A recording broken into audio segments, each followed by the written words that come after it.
The twin moons of Nerisia hung low in the sky. Their silver light touched the rocky land with a soft glow. Jason Walker, a human engineer from Earth, sat by a half-broken water unit. His breath steamed in the cold air and his hands were numb.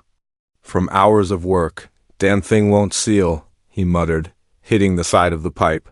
Behind him, light footsteps crunched on frost-covered ground. "You're still working, human?" Came a soft, curious voice. Jason turned. It was her again, Alira, the alien girl. She looked young, maybe in her early 20s by human guessing, though her kind aged differently. Her skin shimmered pale violet under the moonlight. Her big, golden eyes blinked slowly, glowing faintly in the dark. She wore a loose wrap made of animal fur and strange metal beads. "I can't leave this unfinished," Jason said. "Without this water unit, half your village won't have clean supply by morning," Alira tilted her head. "You do not have to fix everything alone." "You are not of us, yet you act as if you are," Jason smiled. "It's my job, I fix things." She stepped closer and crouched beside him, watching his hands move. "You are different from the others." Jason chuckled. "That's what they all say." The air grew colder, a sharp wind blew past, and Jason shivered. Alira noticed. "Your suit is thin. You will freeze out here," she said softly. "Come to my tent. We have fire. Warm stones." "You helped us. Let us help you." Jason hesitated. He didn't want to break any cultural rules. The elders of the village had been clear. Avoid private space with an unmarried Nerisian. Their traditions were strange, sacred, and sometimes dangerous, but he was freezing. His fingers were turning blue. "Just for a little while," Jason said. Her tent was warm. Alira laid down thick furs for him near the fire. She brought him something hot to drink, thick and sweet like alien cocoa. Jason sighed with relief as the warmth returned to his body. They sat together in silence at first. Then she spoke. "Is it true that humans kiss the ones they like?" Jason blinked. Yeah, I guess so. It's a way to show affection." She looked down, her cheeks turning a soft purple hue. "I read it in the archives, but never saw it. It sounds gentle." Jason chuckled. "It can be, or very intense, depends on the people." "Would you show me?" she asked suddenly. Eyes fixed on his, Jason's smile faded. "Wait, you want me to kiss you?" She nodded slowly. "Yes, just once." For knowledge, he stared at her, heartbeat racing. "You're serious?" She leaned closer. "Is that wrong?" Jason hesitated. He didn't want to offend her. She was beautiful, kind, and clearly didn't know what a kiss meant, at least not in a Nerisian way. He thought for a moment, just a small kiss. Nothing serious. So he leaned in and gently pressed his lips to hers. It was soft, warm, strange, and sweet. She gasped slightly but didn't pull away. When he moved back, Alira's face looked stunned. Her golden eyes were wide, glowing brighter. Jason chuckled nervously. "There, just like that." But she didn't laugh. She whispered, voice trembling. "You chose me?" Jason blinked. "What?" She touched her lips. "You have marked me. It is done." "What do you mean, marked?" Suddenly, she stood and rushed outside. Jason stood up quickly, confused and concerned. "Wait. Alira, what did I do?" But she was gone into the night. The next morning, Jason was half asleep when a shadow fell over his tent entrance. He stretched and groaned, pushing himself up. "Alira?" He opened the flap and froze. There she stood, holding something. In her arms, wrapped in silver cloth, a baby. Its skin was a soft blend of violet and human tan. Its eyes opened golden like Alira's, but with Jason's nose. Jason stared in disbelief. "What is this?" he asked, his voice low. Alira smiled softly, cradling the child. "He came this morning, after the kiss. As the prophecy says." Jason's jaw dropped. "What? That's not how it works."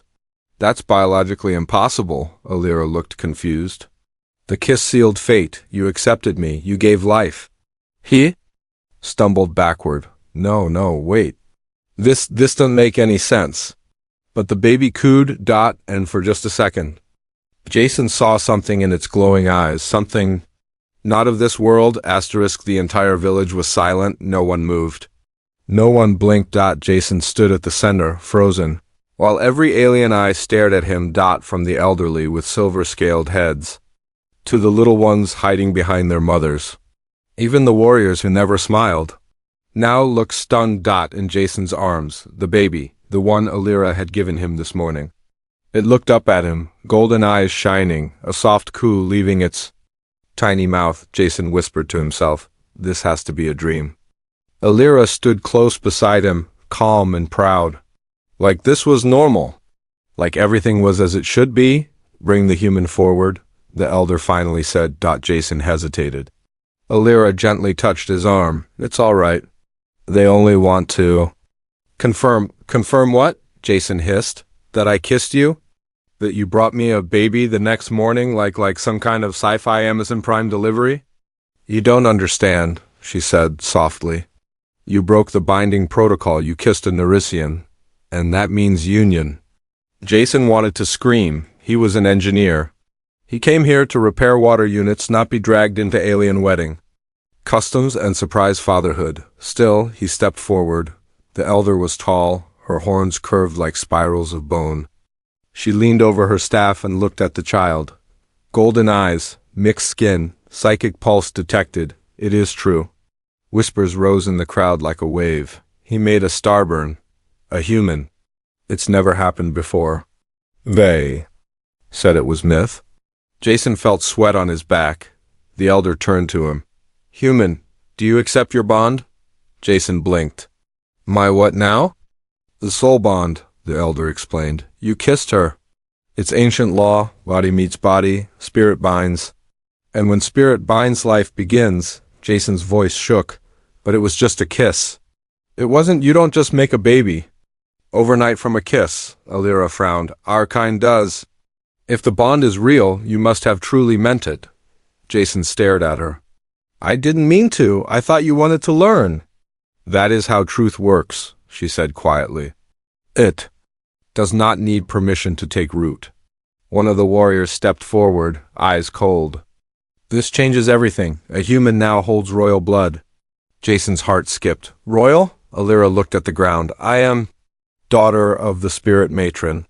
My child, your child, will inherit the line." Jason's mouth opened, then closed, then opened again. I think I'm gonna pass out." Later, in a private tent, Jason sat holding a warm cloth to his forehead. Alira sat across from him, nursing the baby. "So let me get this straight," Jason said, slow and careful. "You're a princess. I kissed you. That kiss somehow activates ancient alien genetics. You birth a baby in a few hours who might be half god or something. And now I'm, what? A prince?" She gave a small nod. "And the father?" Jason rubbed his face. "This planet is going to kill me." Alira touched his hand. "I'm sorry if this causes you pain. But the child is real and beautiful." Jason looked over at the baby. It was smiling now. Its eyes glowed faintly. He couldn't explain it, but he felt something inside, like a thread connecting him to the child. Not science, not reason, just something deep. Suddenly, a high-pitched alarm rang out from the cliffs. Jason stood. "What's that?" A guard rushed in, unregistered Terran drone approaching fast. "It's scanning energy levels around the village." The elder's voice crackled over the communication crystal. "They must have detected the child's psychic surge. The humans are coming." Jason went pale. "Wait, you mean my people?" Alira clutched the baby protectively. "They will take him for study. For fear they will not see him as yours. Only as a threat." Jason's heart pounded. He had worked under the Terran Coalition for years. He knew how they reacted to things they didn't understand, especially alien-human hybrids. "Pack your things," Jason said, voice firm. "We're not letting them near him." "Where will we go?" Jason looked up at the sky. "Somewhere they can't follow, but deep in the orbit above." A silent ship floated. Inside. A human commander stared at the energy readings on his screen. "There's something impossible happening down there," he muttered. "Get a team ready. I want that baby alive." The wind stopped, not slowed, stopped. Leaves froze in midair. Sparks from a campfire hung still like fireflies trapped in glass. Even the birds above the Nerisian cliff stopped flapping their wings. Jason blinked. He wasn't sure if he had stopped breathing or if the air itself refused to move. At the center of it all, in Alira's arms, the baby opened its golden eyes, and the world obeyed. Earlier that morning, Jason had woken up hoping it was all a dream, but the moment he sat up and saw the violet-skinned woman beside him with their glowing baby in her arms, he knew it was real. Too real. He was a father to a creature that shouldn't exist. And now, the baby wasn't just strange, it was doing things, unnatural things. It began small. Cup floated an inch off the table. Jason blamed gravity loss. Then his datapad rebooted itself with no battery. Then he heard voices. Not out loud, but in his mind. Don't be afraid, father. He spun, heart racing. Who said that? Alira stared. I heard nothing, but the baby cooed. And smiled. Jason backed up. Nope. I'm not ready for telepathy. By noon, the baby had turned off the entire village's power grid. By evening, wild animals began circling the tent but not to attack. They just sat, staring, waiting. The village elders were now chanting in old tongues. Alira was kneeling in prayer. And Jason? He was sitting with a tool in one hand and a shaking coffee cup in the other. This is above my pay grade, he whispered. Suddenly, a loud thump shook the ground. Jason jumped. He ran outside to find a Terran scout pod had landed just beyond the village border. 3 armored soldiers stepped out, weapons low but ready. One of them raised a scanner and frowned. Readings are off the charts.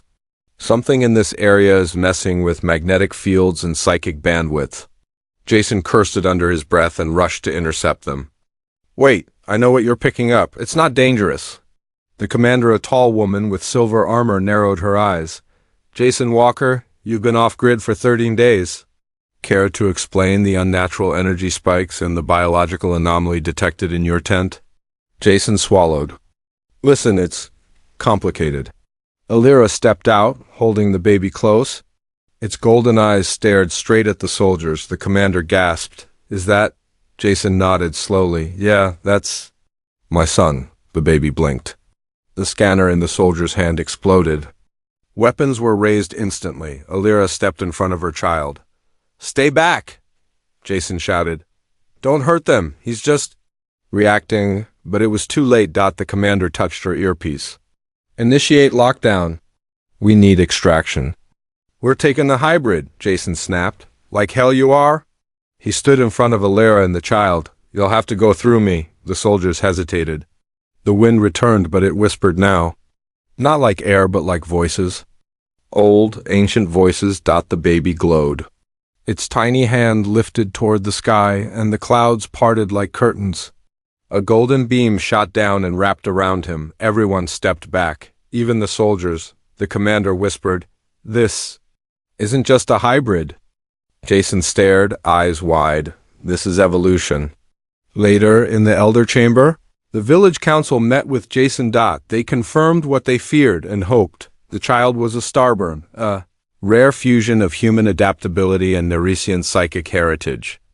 But this child wasn't just unique, he was rewriting the rules of biology.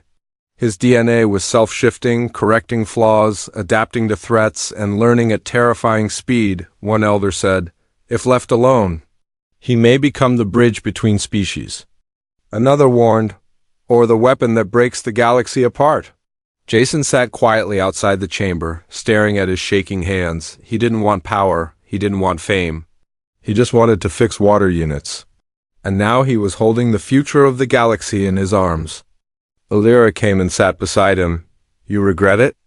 Jason looked at the stars above. No, I'm just scared, Alira nodded. So am I, but he chose you, not me. You kissed me, but he kissed your soul. Jason looked down at the tent flap. The baby was sleeping, glowing faintly, floating inches above the floor. Then we better protect him.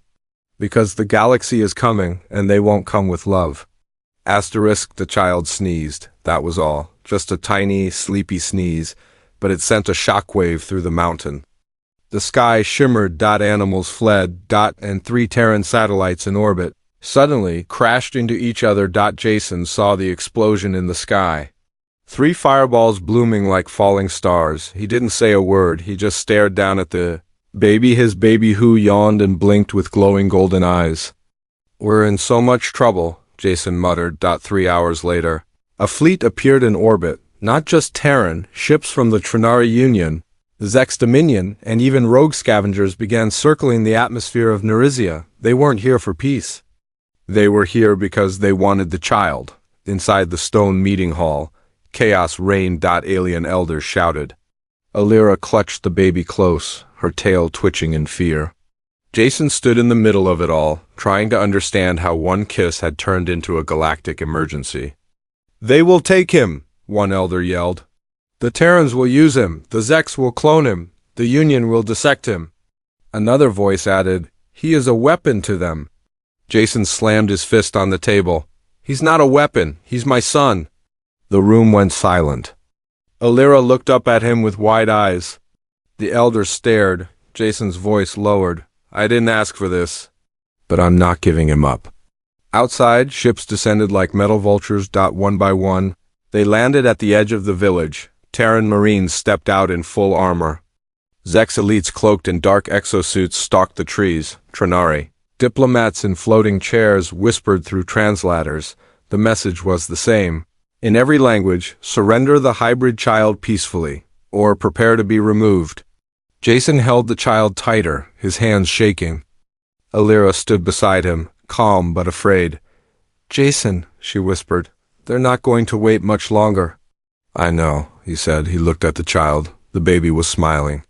Like it didn't understand the danger. Or maybe didn't care. Jason turned to Alira. "What happens if he gets scared?" Alira's eyes darkened. "The stars will bleed." Jason didn't ask again. The first to try was the Zex Dominion. Without warning, 3 black stealth pods shot toward the village. Jason saw them too late. "Down!" He shouted. Explosions rocked the camp. Flames lit the sky, but the baby did not cry. Instead, it rose from Alira's arms. Floated. And with a soft coo, released a wave of energy that bent reality. The sky fractured like glass. The Zex pods turned inside out mid-flight, collapsing into themselves, crushed into tiny black holes no wider than a coin. Jason's jaw dropped. The warriors and elders fell to their knees. The baby returned to Alira's arms, still smiling. The Terran commander, watching from afar, cursed under her breath. "Too dangerous to approach. Call in the arbiters." That night, Jason met with the elder alone. He asked the only question that mattered. "How do we keep him safe?" The elder sighed. "You must leave. This world is no longer a shelter. It is a hunting ground." Jason nodded. "Then we leave." "But where will you go?" Jason looked up at the stars. Anywhere they can't follow." As he walked back to the tent, Jason saw Alira watching the stars too. "We're running, aren't we?" she asked. Jason nodded. "Yeah, we are." She held the baby close. "Then we run together." He stepped beside her, wrapped one arm around her shoulders. "We're a family now," he whispered. "And I'll burn the sky before I let them take either of you." Far above, in the dark, forgotten corners of the galaxy, old things began to stir. Creatures that watched. Stars be born, entities that remembered the first spark of life. They had felt the child sneeze, and now they wanted him too. The DNA scanner broke, not malfunctioned. Broke. It sparked, overheated, and then let out a high-pitched scream before melting into the lab table. The Terran scientist, a pale man with 6 cybernetic implants on his skull, stared at the smoking mess. "That's, impossible," he whispered, across from him, behind reinforced glass. Jason held his baby tighter. "I told you," Jason said quietly. "He's not just a hybrid, he's something new." The scientist didn't look away from the screen. What was left of it? He was still staring at the last thing the scanner showed before its death. DNA strand. Unstable, no known match mutation. Active status. SELF evolving hers earlier. Jason had surrendered only for a moment. He agreed to let the child be scanned. Just once. Just a non-invasive test to prove the baby wasn't a threat, but now, after just one blood sample, Everyone realized this wasn't a child anymore. This was a message written in living cells, a signal to the galaxy. Humanity and Nerizia have changed, and this child is the result. The Terran High Council went into emergency lockdown. The Trinari called it blasphemy. The Zex declared a kill order on the infant. Jason didn't care. Because what no one saw, what only he noticed, was that the baby was learning. It wasn't just floating cups or stopping time in a small area. Now, it was reading by blinking, and Jason was beginning to understand it. Back on the stolen medical frigate where they were hiding, Jason paced the corridor. Alira watched him, quiet but tense. What did they find? She asked. Jason turned, looking pale. They didn't find anything. Because it keeps changing. Every second his DNA rewrites itself, fixing things. Deleting what it doesn't want. Adding new bits from somewhere else. From where? Jason hesitated. We don't know. Maybe from us. Maybe from everything. He rubbed his temples. He's building his own design, Alira. Not human. Not Nerisian. Something in between. Or beyond. Alira looked down at the child, who gurgled softly in her arms. I dreamed of him before he was born, she said. He stood in fire, but didn't burn. Suddenly, alarms rang out on the ship. Jason grabbed Alira's arm. To the escape. They now, who found us? But before they could move, the ship stopped moving. No tremble, no crash, just stillness. Like time had been paused. Lights flickered. Gravity twisted sideways. A dark mist slithered through the ship's vents. Jason pulled his sidearm, aiming at shadows. What the hell is that? Then he heard it, a voice, not through ears but inside his mind. You've made a mistake, human. You gave birth to what should not exist. The child is rewriting the ancient code, and the architects are waking. Jason's vision blurred. He saw flashes, cities made of bone, starships older than stars, creatures without faces. Watching from the edges of time, he fell to one knee, gasping. Then light. Bright gold-white light shining from the baby. The mist hissed and vanished. Time snapped back into motion. Alira helped Jason up. Are you okay? Jason looked at the baby. It was glowing again. And something was floating above its chest, a shape made of light. Like a key. What is that? Alira whispered. Jason swallowed. I think it's a blueprint. Later, as they reassembled what was left of the medical scanner, Jason reviewed the readings. Buried deep inside the child's DNA, deeper than genes, even deeper than the subatomic level, was a message, written in shifting code. But he could read a few words. He translated them slowly. Life breaks. Evolution repairs. Unity births power. This child is the bridge. Jason stared at the words for a long time. Then he sat back. They're not afraid of him because he's dangerous, he said aloud. Alira looked at him. Then why? Jason's voice dropped. Because he proves we're not alone in the universe. Not even inside our own blood? Outside their stolen ship, a new signal echoed into space. The baby had sent it without anyone knowing, a pulse of thought. A ripple in reality, across the stars, across galaxies. Something woke up. It had one name, and it whispered it to Jason in a dream. I am the architect. It wasn't a sunrise. It was a warning. The sky over Nerizia split in two, light pouring out in vertical beams like swords of gold and red. The atmosphere trembled. Birds dropped from the sky. Rivers froze mid-flow. Trees bent without wind. Jason stood at the ship's hatch, holding the baby close. The air tasted like metal. Alira rushed beside him, panting. The signal, he sent it again, didn't he? Jason looked at his son. The child's eyes were glowing, but not gold, this time. White. He had only seen that color once in the vision. When the architect whispered his name, Jason didn't answer her. He just whispered, they're coming. Far above, across the dark folds of space, every listening ear had heard the pulse. The Zex called it a galactic scream. The Terran High Council called it an invitation to extinction.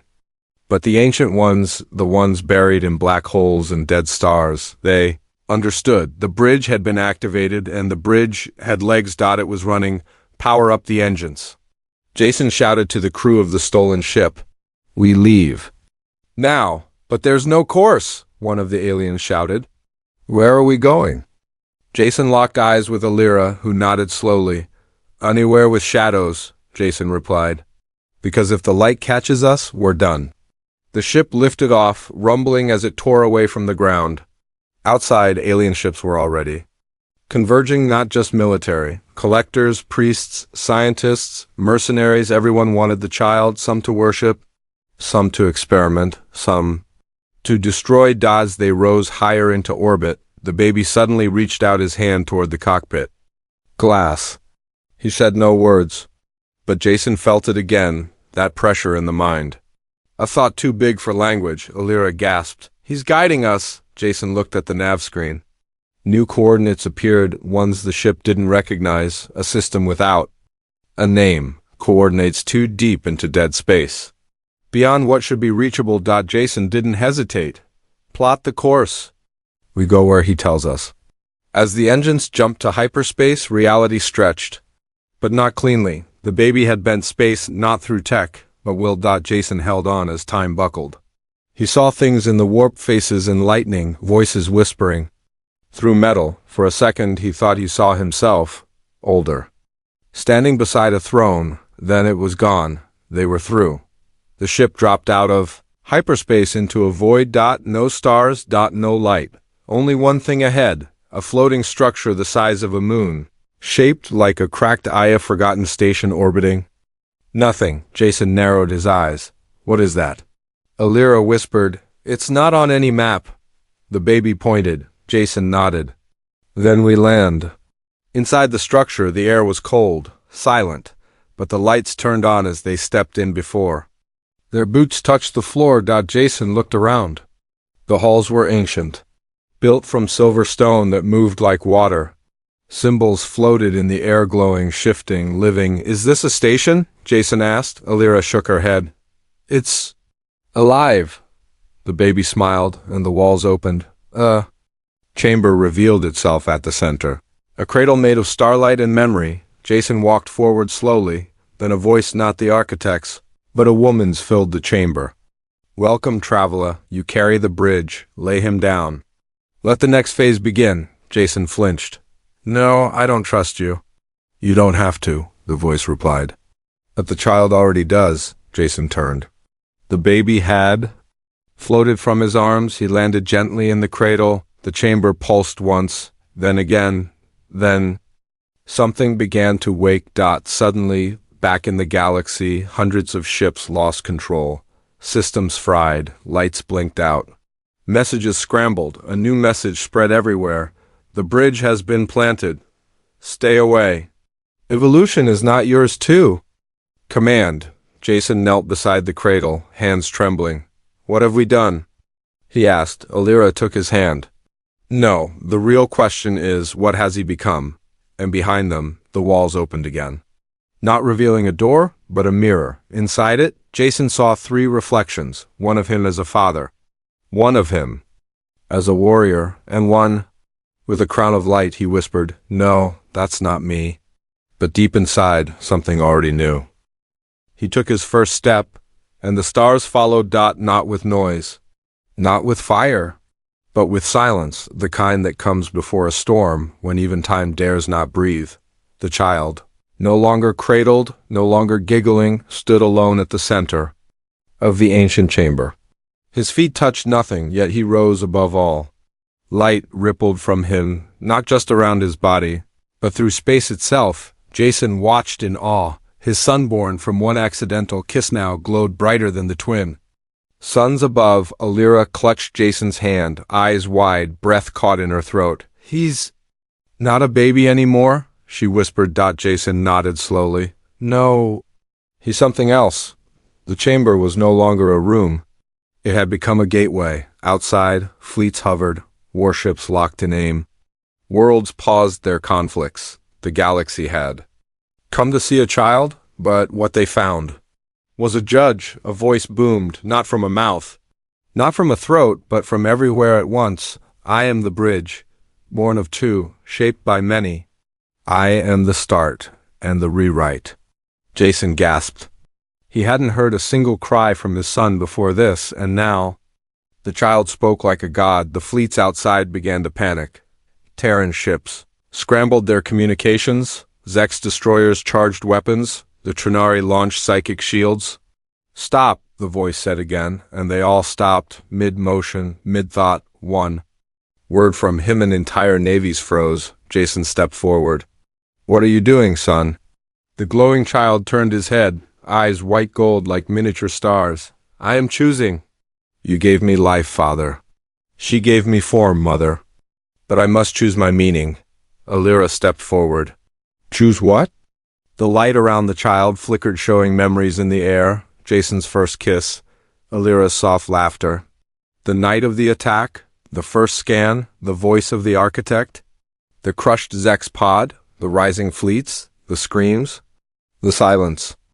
"I have seen the galaxy," the child said. "It builds, it kills, it repeats, but now it must evolve." Suddenly every ship in orbit received a vision, each commander, each warrior, each pilot, a flash in their minds, a future of unity, of shared blood, of peace through strength. And then a second future, one of fire, of war, of extinction. The message was simple: choose your path. The Terrans were first to lower weapons, followed by the Trinari. The Zex, after a moment of hesitation, dropped shields, and across the stars, the oldest beings, the architects, withdrew into the void, whispering, "He is no longer ours, he is his own." The chamber began to crack open, not like stone, but like an egg. The child floated higher. Wings of light unfolded behind him, neither angelic nor alien, but something beautifully in dash between. Jason reached up, voice shaking. "Wait." "Where are you going?" The child smiled. A real smile, human, warm. "To build what you could not. To fix what you broke. To return when the stars are ready." Jason's knees buckled. "You're leaving? Not forever. You planted me with a kiss, and now I bloom." And with a final breath of light, the child vanished, folding space around himself like a blanket. Gone. The chamber dimmed. The silence returned. Outside, the fleet slowly backed away. Alira fell into Jason's arms. "He's gone?" Jason held her tight. "No, he's watching," she nodded. "And waiting." 10 years later, Jason sat on a quiet moon, fixing a broken relay panel. Old habits never died. Alira approached, smiling, now with a growing daughter in her arms, one born the normal way. Jason wiped sweat from his forehead. "Still no word?" Alira shook her head. "Only signs." She pointed at the sky. A new constellation had formed, a perfect shape, a glowing bridge made of stars. Jason stared for a long time and whispered, "Wherever you are, kid, just don't forget to come home." Across the galaxy, a star flickered, then whispered back, "I never left."